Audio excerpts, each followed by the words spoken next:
I don't know if you can relate, but when I was younger, I had this idea or belief that the concept of limiting beliefs was sort of this wishy washy, woo woo stuff, somewhere in the neighborhood of law of attraction and astrology, right? I kind of had this perspective of, oh, people try to tell you that you have limiting beliefs so that then they can hook you into having to buy stuff from them or learn from them to overcome your limiting beliefs. If you can relate to that, well, I've got something for you because I no longer doubt the existence and the power of limiting beliefs. And I've got a silly example for you that I think we could all take a step back on, take a look at, and be like, yeah, that's kind of funky and weird. What is causing that? And here it is. Just a few years ago, we as humanity were fighting over toilet paper. Now, really think about that. Because of the pandemic and all the things that happened with it, there was a percentage of society that was literally in stores fighting over toilet paper and paper towels. Now, as far as life and death situations go, I don't know that anybody could lose their life over not having toilet paper. Would you agree? I think you'd agree, right? So, what is it that's causing somebody to go to the extreme lengths of fighting over something that is big picture, literally inconsequential to their actual survival? Enter beliefs.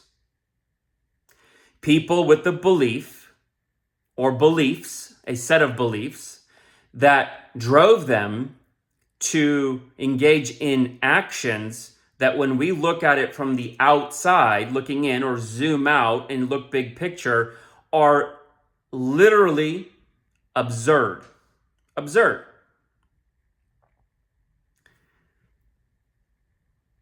If you don't understand yet how limiting beliefs work or can work and impact your life, I offer to you that example of people fighting over toilet paper as a very easy to look at, easy to understand scenario of ridiculous behavior that absolutely has no rationale to it, but driven by beliefs.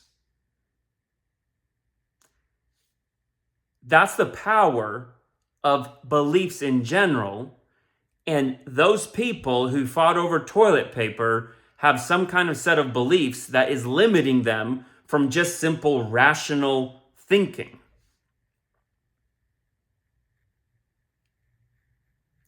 Now, take that scenario and zoom out and multiply that over every area of your life and in all buckets of life. Some time ago, I was discussing limiting beliefs with a friend of mine, and I had this idea.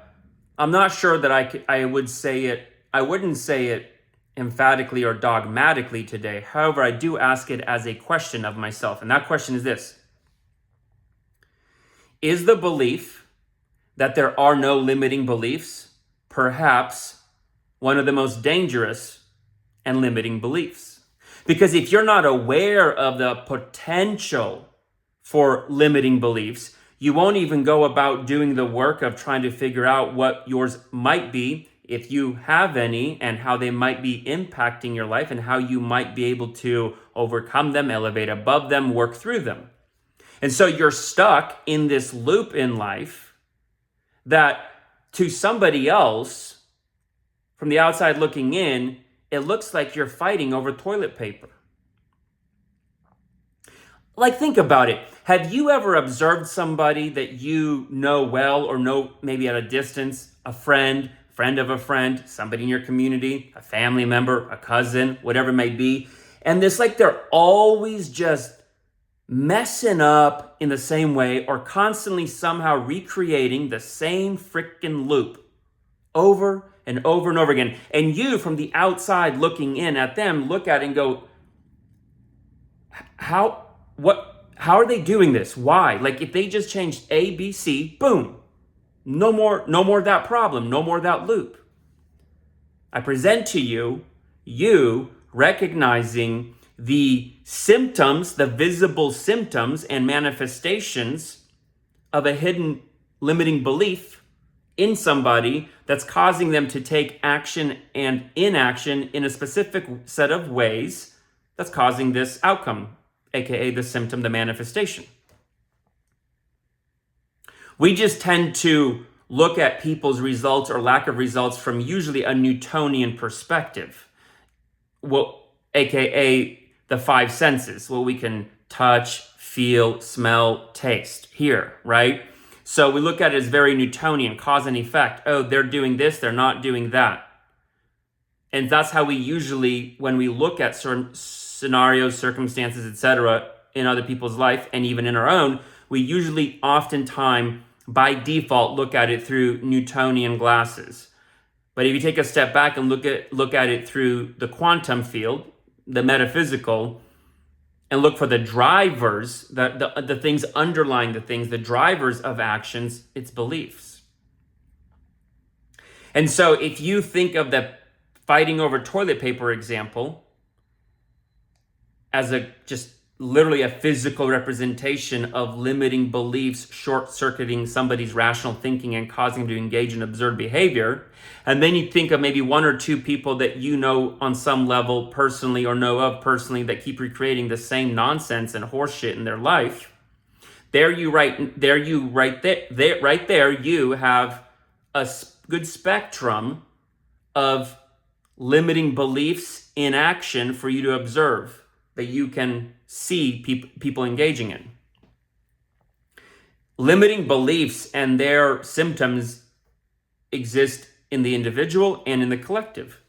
Think of any religious wars, the Crusades from the Europeans, the jihads from the Islamic nations. Just think of religious crusades. My invisible God is better than yours. No, my invisible God is better than yours. Let's go kill each other. All respect to all religions, faiths, creed, and kind. I'm not knocking Christianity or Islam or any religion, nor am I saying that God does not exist in this video. What I'm saying in this video is the idea of going to war and having millions of people die over whose God is right. And you've never actually met a physical God, so it's all about what you believe in your faith. That's absurd. But that's the power of a belief. See? That's the power of a belief. Think about that. And so I want you to really think about this. Take some time to think about this and rethink about it regularly. Regularly. Think about this. Where in my life do I potentially might have limiting beliefs? Another way to think about it or to ask it is, what sort of loops am I recreating? What sort of things am I constantly dealing with in my life that I don't want to be dealing with?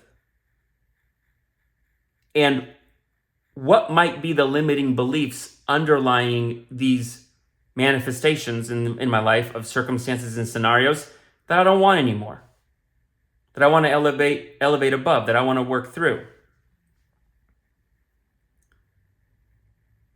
As a prime example, I've yo-yoed my body weight and physique up and down, 50, 60, 70 pounds multiple times in my life.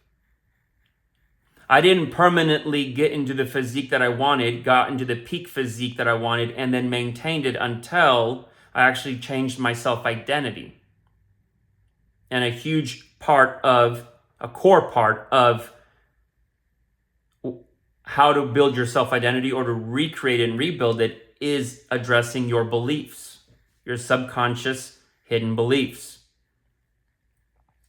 Once I did that work, the physique changed as a byproduct, as a default.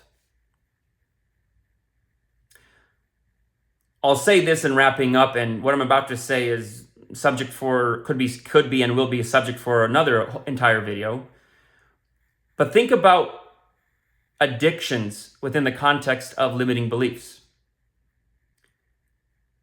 And I would challenge you and invite you to for a moment to think about addictions in a perspective that not maybe many people think about them in.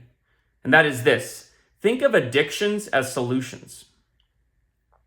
Whatever addictions you've been through, whatever addictions you might be dealing with, whatever addictions anybody deals with, I propose to you that at the time of the addiction, it is being perceived by the addict as a solution to something.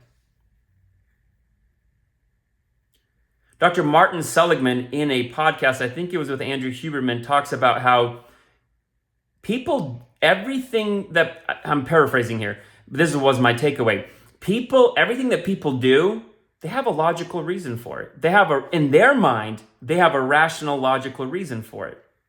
He explained, I think it was working in a psychiatric ward or facility, and there was somebody who every time they locked him into a room, he would go about trying to break and smash the windows. And they was just saying he was crazy, but Dr. Seligman wanted to understand why. And in talking to him, I think the patient had schizophrenia, if I remember correctly. But in his mind, every time the door closed, smoke would start filling the room from under the door, and he couldn't breathe. So every time in his mind, the room was filling with smoke, and he had to break the window to get air so he could breathe and not suffocate to death. Now, we from the outside looking in at that psychiatric patient dealing with schizophrenia would say that's absurd. But in his mind, with his limiting belief, he would break the window thinking that that would save his life. He had a logical, rational reason for doing it. You and I could look at people fighting over toilet paper and say, never, not never, in the whole history of humanity did somebody not survive and keep their life over not having toilet paper. But in those people's minds, there was a logical reason, a rational reason in their mind as to why it was worth fighting over toilet paper. Limiting belief at work, just like with the schizophrenic patient, just like with fighting over toilet paper, just like with religious wars. Limiting beliefs, or just beliefs in general that cause you to engage in action and behaviors that to many other people looking at from the outside looking in, we can look at them and go, what the heck are you doing? And the reason why I bring up to consider thinking of addictions as solutions is because it helps you to understand that it's an action, it's a belief that is manifesting in an action where you think you're solving for some sort of a problem or pain. Like the schizophrenic patient was breaking the window. You're an addiction to anything: porn, gambling, alcohol, drugs, any kind of addiction is to the person. And I won't even actually say addict, because to me, an addiction is an action. It's not an identity. So I don't believe in calling people addicts. I believe in looking at the addictive behavior and calling it addictive behavior. But the person engaging the addictive behavior, there's a payoff to the addictive behavior. That addiction is a solution to something. Because of limiting beliefs, just beliefs in general, the person engaging the addictive behavior is engaging in them because they think that that's a solution to a problem or pain that they're having based upon their perspective and beliefs. So they're like the schizophrenic patient breaking a window because they think smoke is filling the room from under the door.